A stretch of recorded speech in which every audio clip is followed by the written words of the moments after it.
Bonjour.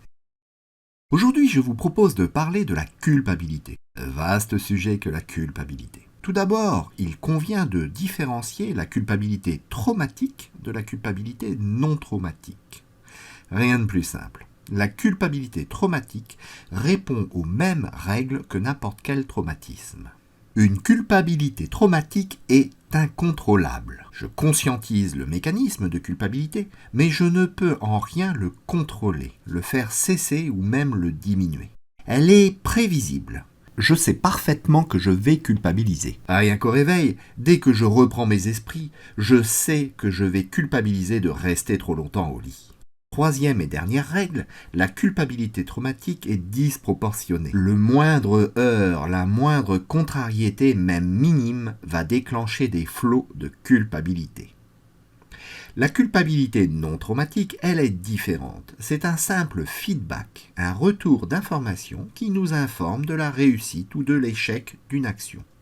Ce léger picotement désagréable qui nous montre notre défaite, notre erreur ou notre impuissance, qui génère une déception. Cette sensation n'est absolument en rien comparable à la culpabilité traumatique qui, elle, est gravée dans notre chair. J'ai l'habitude de dire que l'énergie la plus rare sur la planète est la compassion, la plus puissante étant la culpabilité.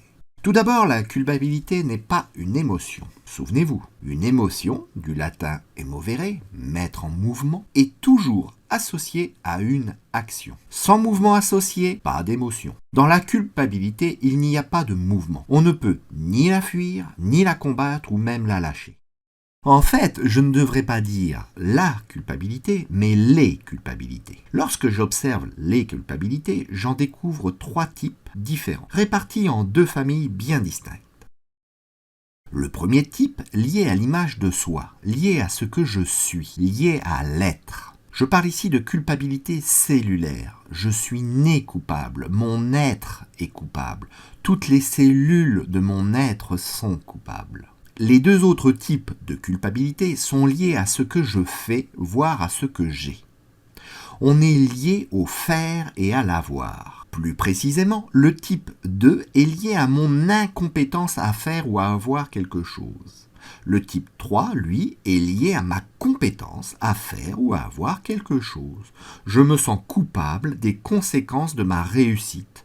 On peut parler aussi de dommages collatéraux issus d'une réussite. En se penchant plus en avant, fondamentalement, chacune de ces culpabilités joue dans l'élaboration de ma sécurité. La culpabilité est avant tout un mécanisme de sécurité, un mécanisme de protection. Un mécanisme de sécurité est un dispositif psychique, plus ou moins conscient, qui va rassurer une partie de mon cerveau qui se sent en danger. Dans le cas de la culpabilité, le danger principal est le rejet.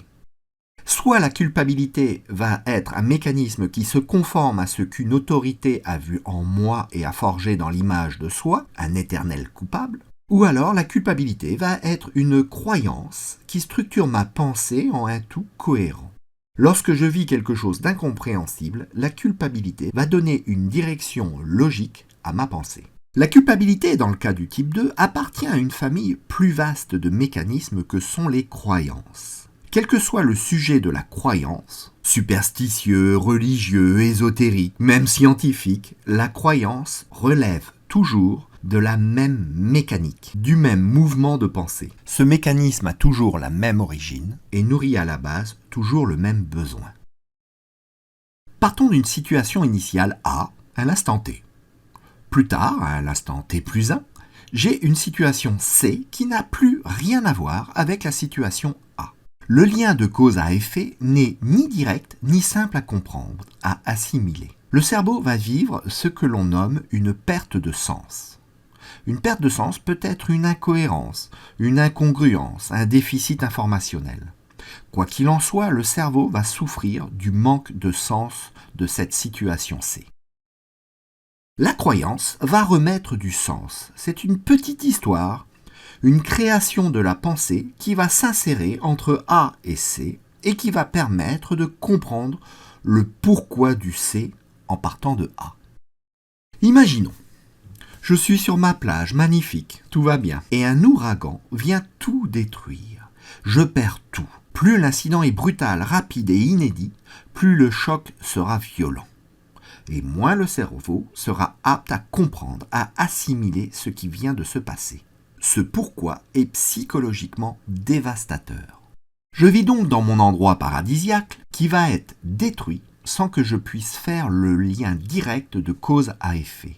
Tout allait bien et d'un seul coup, je n'ai plus rien. La croyance va être là pour remplacer cette incompréhension profonde. Pendant des siècles, on expliquait certaines maladies par l'action spirituelle d'êtres maléfiques ou de l'action d'êtres divins. Les premiers dieux étaient tous liés à des phénomènes climatiques ou environnementaux, leur action donnant du sens aux aléas que l'on pouvait subir. On retrouve dans notre présent dit civilisé et scientifique les mêmes mécanismes, où il faut à tout prix trouver une cause au chaud l'été et au froid l'hiver. Observez chez vous. À chaque fois que l'on commence une phrase par « je crois à », derrière, il y a toujours ou presque une phrase qui va donner du sens à quelque chose et que l'on va défendre de toute contestation. Et oui, comme une croyance est un mécanisme de sécurité, la mettre en doute, c'est attaquer ma sécurité. Revenons à la culpabilité. Prenons un enfant qui va subir des colères incontrôlables de l'autre, véritable maltraitance. L'enfant ne peut en rien prédire cette personne colérique. Pour peu qu'il y ait de l'incohérence dans ses colères et de l'injustice, l'enfant sera incapable de comprendre pourquoi il vit ça. Du fait de l'immaturité cérébrale, il est incapable de voir que son parent est dysfonctionnel. Pour lui, ce comportement maltraitant est normal. Il lui sera d'autant plus normal qu'il est jeune et qu'il n'a connu que ça. L'enfant ne peut ressentir que l'injustice de la situation sans comprendre son pourquoi. Son cerveau va énormément souffrir de cette perte de sens. Cette souffrance est aussi une douleur physique. Cela fait mal physiquement de chercher à comprendre le pourquoi d'une situation incompréhensible. Le recours à la croyance va soulager immédiatement cette souffrance. Le « c'est de ma faute » va justifier immédiatement l'incompréhension de la colère de l'autre. Le « je suis une mauvaise personne » justifie intégralement des mauvais traitements. Il est vraiment important de comprendre l'impact sur un cerveau de l'incohérence vécue. Un enfant qui va vivre des incohérences à répétition va développer des graves troubles du comportement. L'incohérence, qu'elle soit cognitive ou émotionnelle, est délétère pour le développement du cerveau humain. De ne pas pouvoir mettre du sens sur ce que je vis ou sur ce que je ressens va être une torture pour le cerveau. Torture qui peut mener à la folie. Un des antidotes à cette folie, à cette torture, est la culpabilité. Revenons aux 3 types de culpabilité. Les 3 types de culpabilité vont avoir des points de départ différents dans mon histoire. Les points de départ correspondant à l'acquisition spécifique de fonctions du cerveau. C'est la maturation du cerveau qui va faire évoluer le mécanisme de la culpabilité. La culpabilité cellulaire démarre à la conception de l'enfant. La culpabilité d'incompétence, elle, démarre avec ma capacité à planifier, à avoir un projet vers 3 ans. La culpabilité de compétence, elle, est une culpabilité d'adulte. Elle vient avec l'acquisition de la morale autour de 24 ans. La culpabilité cellulaire, donc, va démarrer avec ma conception ou très proche.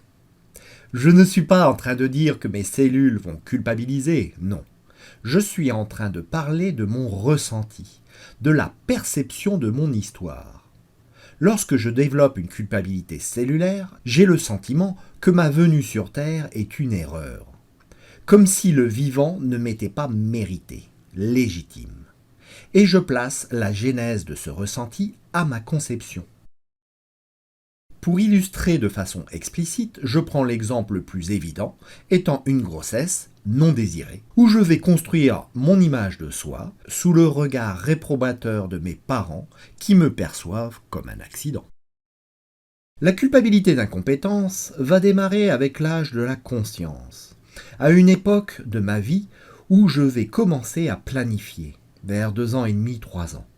L'enfant va commencer à planifier, à vouloir faire quelque chose, à vouloir bien faire. Il va essayer et le plus souvent, il va échouer. Il va d'autant plus échouer qu'il va chercher à copier des enfants plus âgés, voire même des adultes. Tant qu'elle s'exprime à ce niveau, la culpabilité n'est pas traumatique. Surtout si elle est régulée par un adulte bienveillant.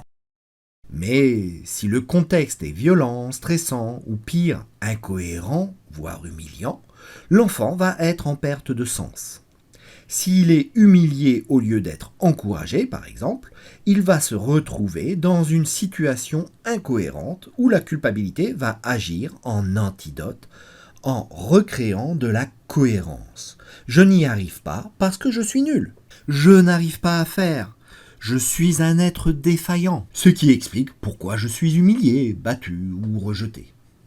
À cet endroit, la culpabilité n'est absolument pas un levier pour mieux faire, mais un mécanisme pour justifier l'insécurité et mettre du sens sur la situation incompréhensible et douloureuse que je vis. Ce qui explique pourquoi quelqu'un qui est dans ce type de culpabilité ne s'en sort jamais, quand bien même sa pratique, son savoir-faire est excellent.